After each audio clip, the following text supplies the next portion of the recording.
The Water Resources Advisory Committee continues work on developing wastewater planning efforts.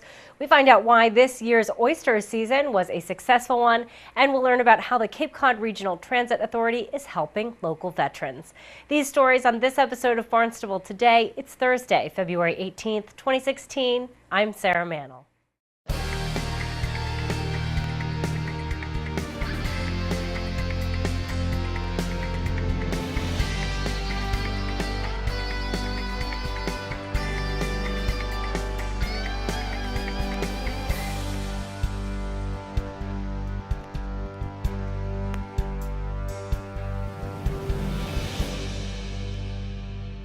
The Water Resources Advisory Committee continues work on developing wastewater plans for reducing nitrogen in Barnstable waterways.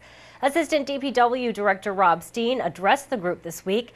Steen began with an overview of the traditional wastewater planning methods. Moving now into traditional wastewater planning. As we talked about, we're now on a 208 path. You'll see that again. We talked about it last meeting. But prior to that, previous iterations worked in more of what I'd consider a traditional wastewater management approach. Those were public processes that looked at the following items: sanitary needs, and particularly back in the early 2000s and the 90s, that was the driver of these things. Convenience and aesthetics, protecting groundwater and water supply, that can be from nitrogen, but now also emerging contaminants of emerging concern. Protecting surface waters, that's principally nutrients, that could be ponds or embayments, so thus nitrogen or phosphorus, and enabling sustainable economic growth. Those got done through either CWMPs or CWRMPs. CWMPs being comprehensive wastewater management plans, CWRMPs being comprehensive water resource management plans. The difference between the two is not great in the sense that how you approached it was the same. However, with the wastewater management plan, you focused strictly on wastewater. With the water resources management plan, you looked a little bit more broadly and looked at how other issues were being affected and put that into your planning, thus the drinking water part and potentially ponds.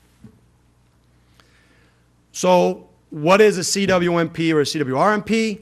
It was a town-wide comprehensive plan to identify water quality needs, identify options and solutions, and those options came in a number of forms. Structural options were the ones that everyone focused on, the big pipe solution. However, there was non-structural options, which are now considered to be non-traditional options. Those could include UD toilets, fertilizers. Recently, oysters have come into that discussion, PRBs, things of that nature.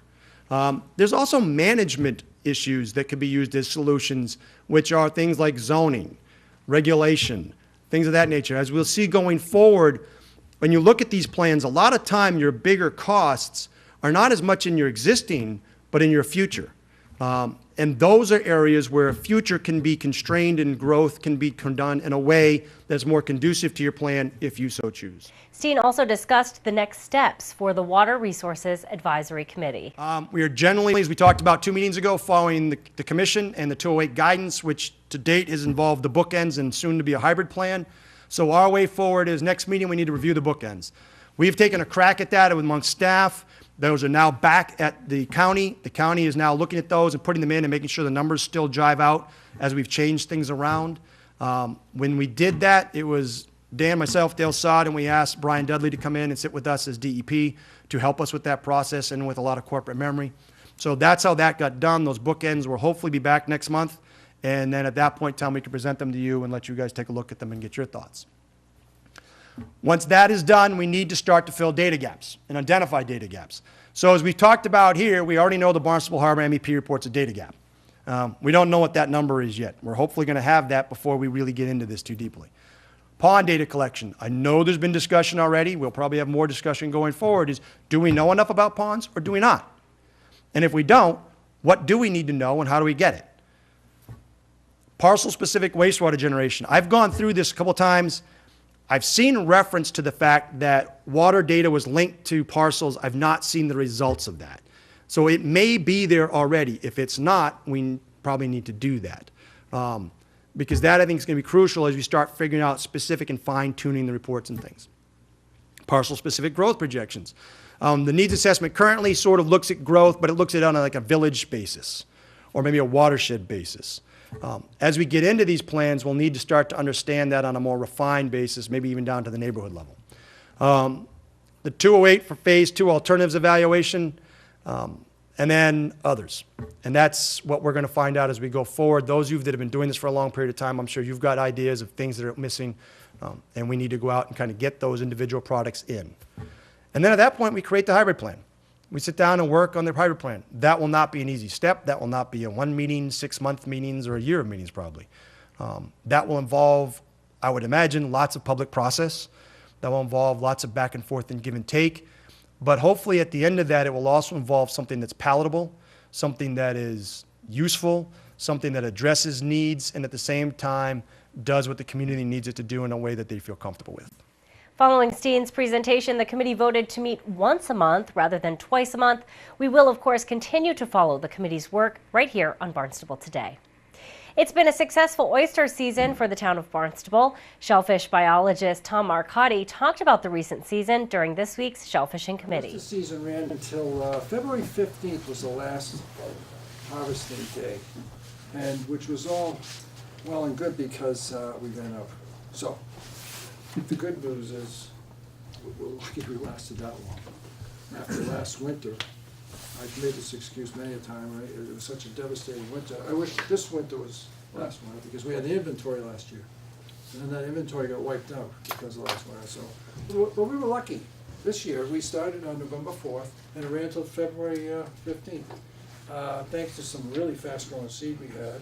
And a leftover remote set that came through after 2 or 3 years, we got a little bit of that, like 15% of that survived, and it was still enough to really add a little plus to the fish. There was some nice, beautiful, like hardened up oysters that grow on the ground. And oyster season officially closed February 15th.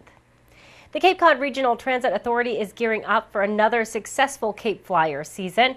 CCRTA Administrator Tom Kerr says they are already marketing the popular train service. You know, the successful Cape Flyer seasonal train that we run gets underway on Memorial Day weekend, so we're obviously doing the appropriate marketing now and gearing up and getting ready so that we have a good year and in good ridership. What we're doing now is reaching out to various entities, you know, that have events on Cape Cod to make sure they know that they have an opportunity to take the train down here, like very successful events like Best Buddies. We've talked to them. We're working with the Falmouth Road Race, which is an internationally renowned road race where people come from all over.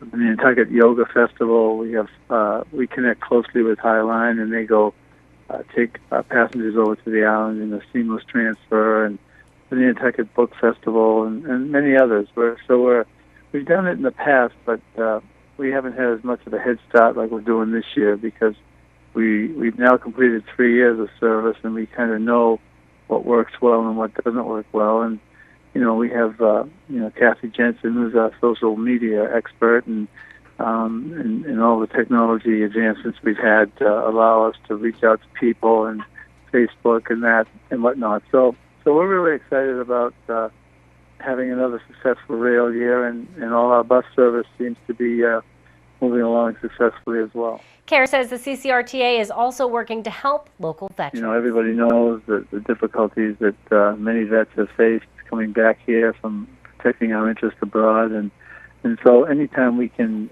provide, you know, free passage for a veteran or do something special for a veteran, we try to do that. And so we've reached out to various veteran agencies, and we have the Cape Cod Cares for the Troops issue that's been going on for a couple of years is becoming bigger and better, and we provide free fare for all the veterans and their guests on that particular weekend. So that's just another example of trying to be customer friendly.